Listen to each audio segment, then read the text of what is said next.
In an age of viral misinformation, algorithmic manipulation, and ideological polarization, a dangerous temptation has emerged among intellectuals and communicators. The pragmatic pivot toward persuasion over rational argument. The seductive logic runs as follows. Since people are moved by emotion rather than reason, we should abandon the rigorous standards of logic and embrace the psychological tools of propaganda, even if our goal is to promote the truth. This Machiavellian approach promises effectiveness over integrity, results over rigor. This pragmatic surrender represents not merely a tactical error, but a fundamental betrayal of the very foundations of knowledge and human agency.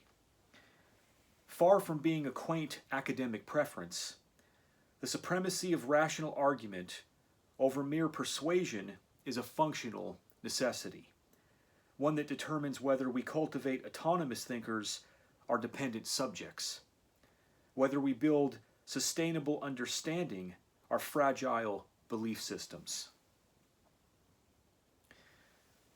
The first principle we must establish is clear.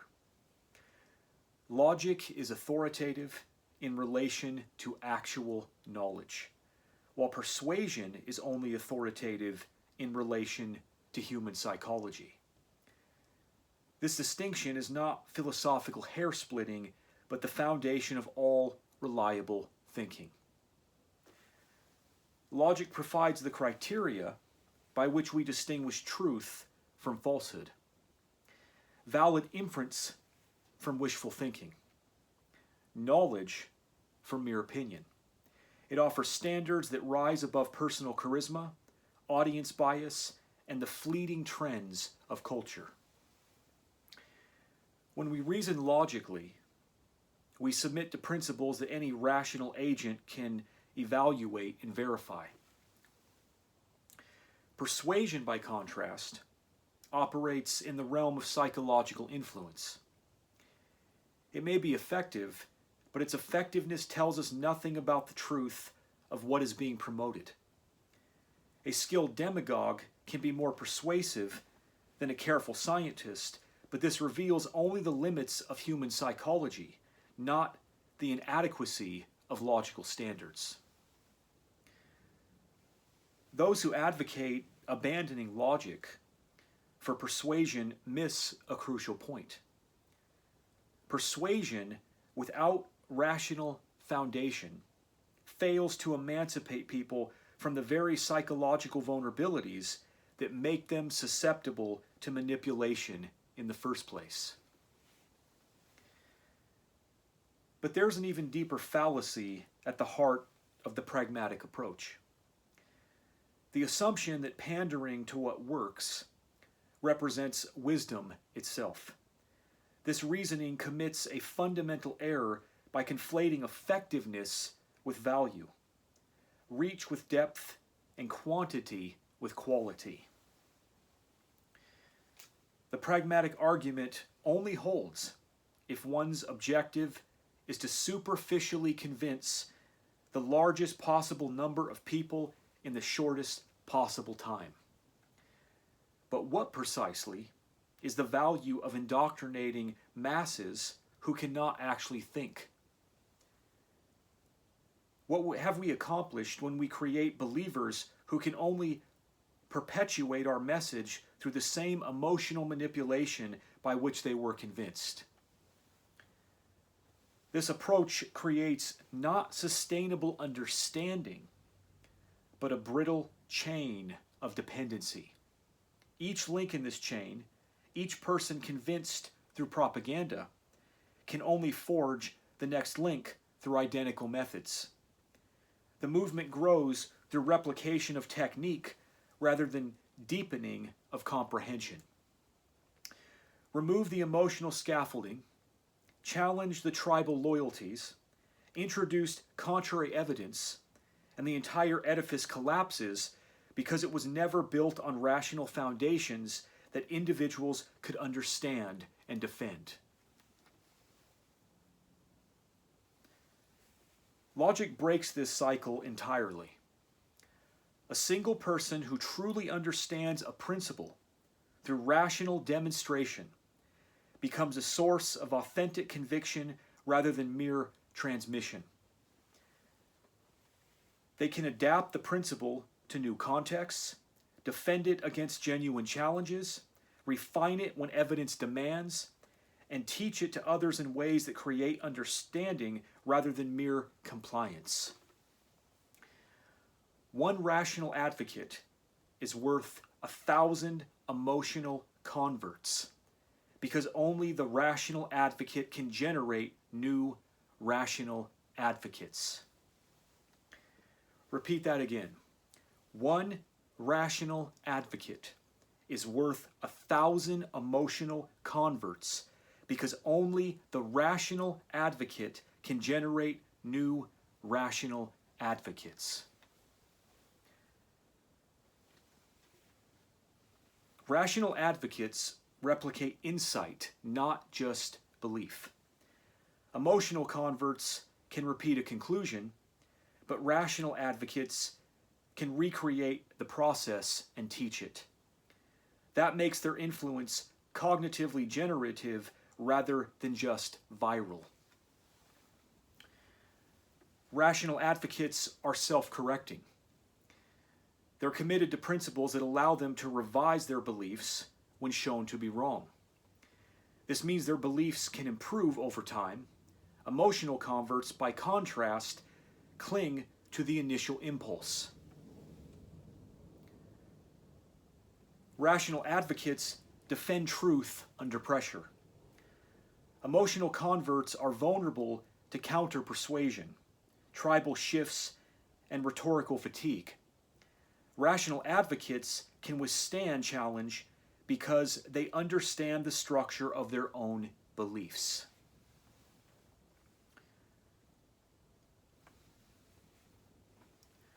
Rational advocates are immune to demagogues.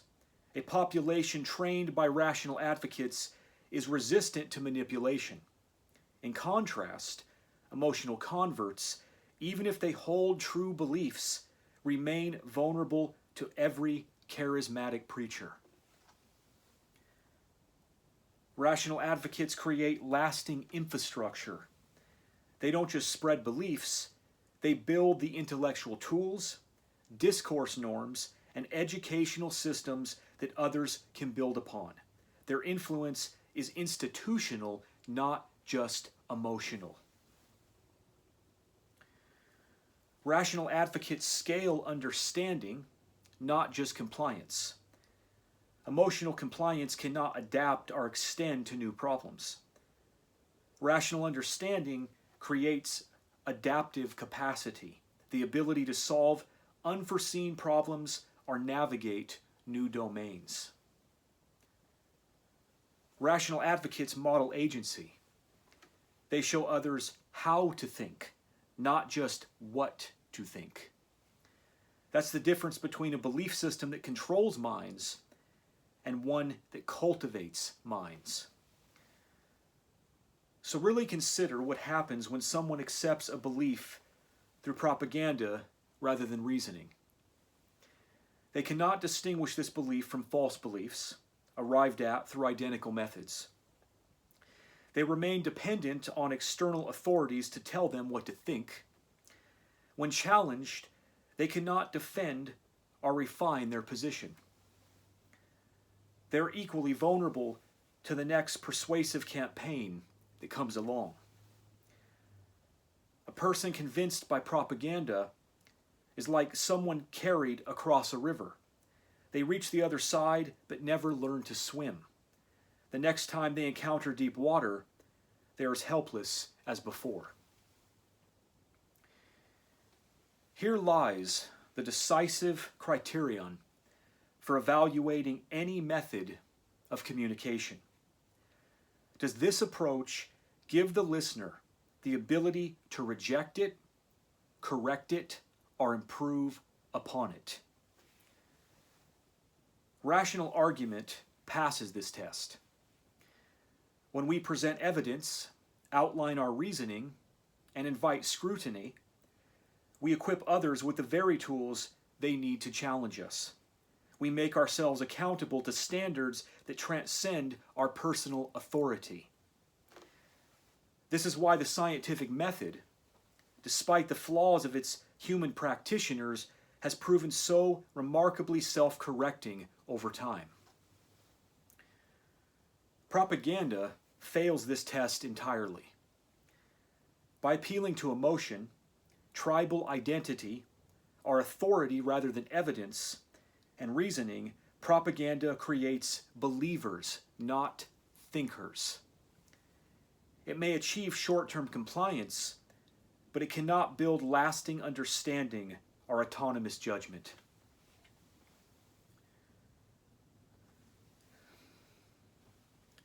The case for logic's supremacy rests not on idealistic grounds, but on practical functionality. Rational argument simply works better than persuasion for achieving the fundamental aims of communication and learning. It has transferability. A principle understood through logical demonstration can be applied across contexts. Someone who grasps the logic of the scientific method can evaluate claims in physics, psychology, or economics. Someone convinced by propaganda about one issue remains helpless when facing new domains. It has stability. Beliefs grounded in reason resist arbitrary revision. They change when better evidence emerges, not when more skilled manipulators appear. This creates intellectual stability without dogmatism. It has independence. Logic creates self-reliant epistemic agents. People trained in reasoning can evaluate claims without consulting authorities, can detect flaws in arguments, can improve their beliefs through reflection and evidence. It has scalability. A society of logical thinkers can innovate, self-correct, and cooperate across differences. A society dependent on persuasion fragments into competing propaganda campaigns, with truth determined by whoever commands the most effective emotional manipulation. The mathematics of influence reveal logic's true superiority. Persuasion achieves linear growth through addition.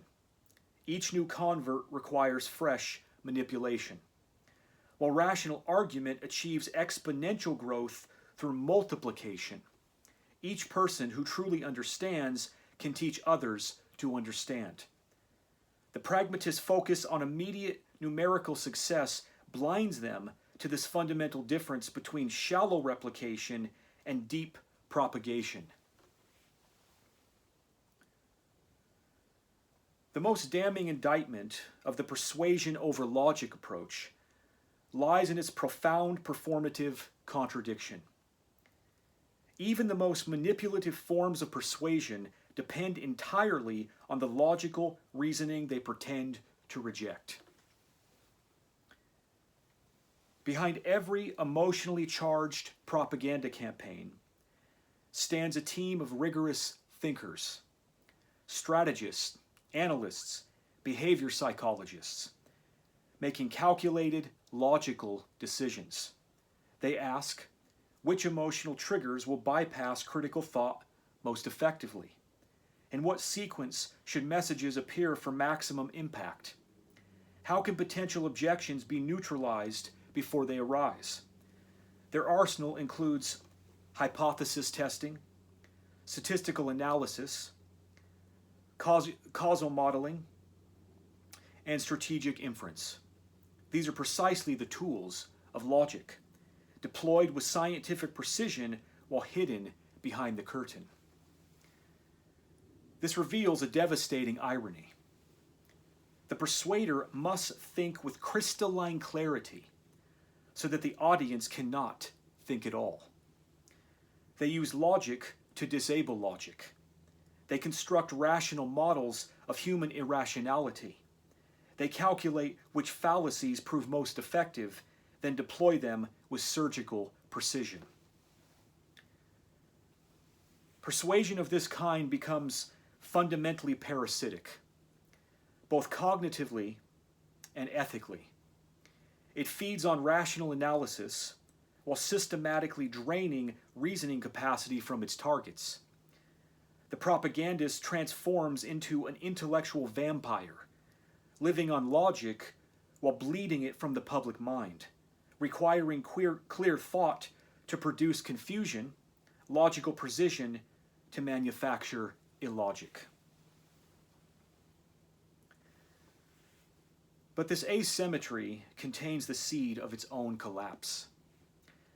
A society that abandons logical standards in public discourse inevitably corrupts its own capacity for rational thought. The manipulators themselves begin losing the capacity for clear thought. Their sophisticated strategies degrade into mechanical repetition. Slogans replace analysis, and persuasion becomes a hollow shell, ineffective even by its own measures. Even before that collapse, the dependence on logic remains inescapable. To determine whether a persuasive campaign worked, propagandists must analyze data, track behavioral changes, test predictions, all through rigorous logical reasoning. They need logic to measure their success at undermining logic. They must think clearly to determine whether they have successfully prevented clear thinking. The contradiction runs deeper still. For persuasion to succeed, it must connect with something real: genuine human needs, recognizable patterns, authentic psychological truths. To identify what is real, to see human nature clearly, requires rational inquiry. Even when propaganda triumphs, it does so by accidentally aligning with truths that honest reasoning could have revealed more completely and durably. Every persuasive victory thus becomes an implicit confession: logic works. Every manipulation campaign casts a shadow of the reasoning it distorts, weaponized and concealed, but still tethered to its rational source. The propagandist cannot escape the authority of the very standards they seek to undermine. The manipulator thus finds themselves trapped in an impossible position. They must continually demonstrate logic's power to argue for logic's irrelevance. They must use reason's tool to build reason's coffin. But tools, once used, reveal their efficacy. The shadow of rational method falls across every persuasive technique, exposing the logical skeleton beneath the emotional flesh. In the end, sophisticated persuasion becomes a self-defeating enterprise, successful only insofar as it accidentally approximates the honest reasoning it pretends to replace, doomed to collapse when it strays too far from rational foundations. The parasite cannot survive without its host, and the host, once weakened beyond a critical threshold, can no longer sustain the parasite.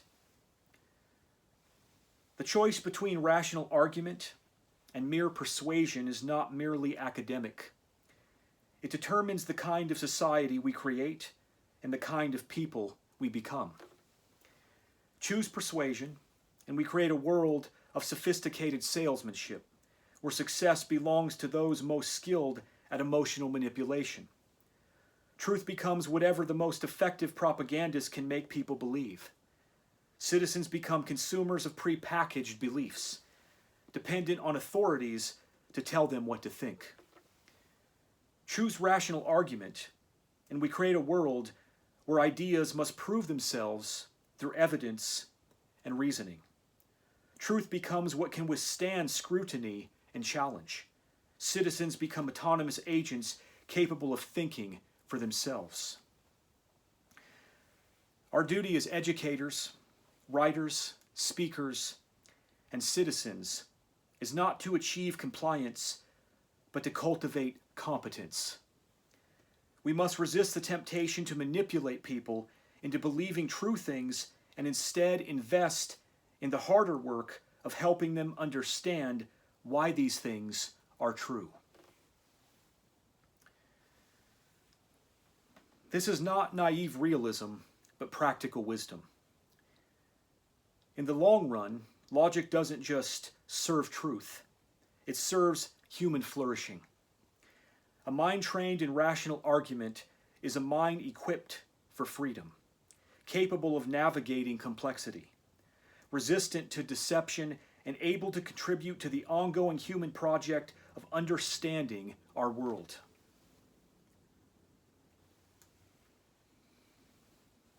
The manipulative realists are wrong. We cannot build sustainable truth on the foundation of skilled lying, even when the lies point toward true conclusions. We cannot create genuine understanding through methods that bypass understanding entirely. We cannot free people by exploiting the very psychological chains that bind them.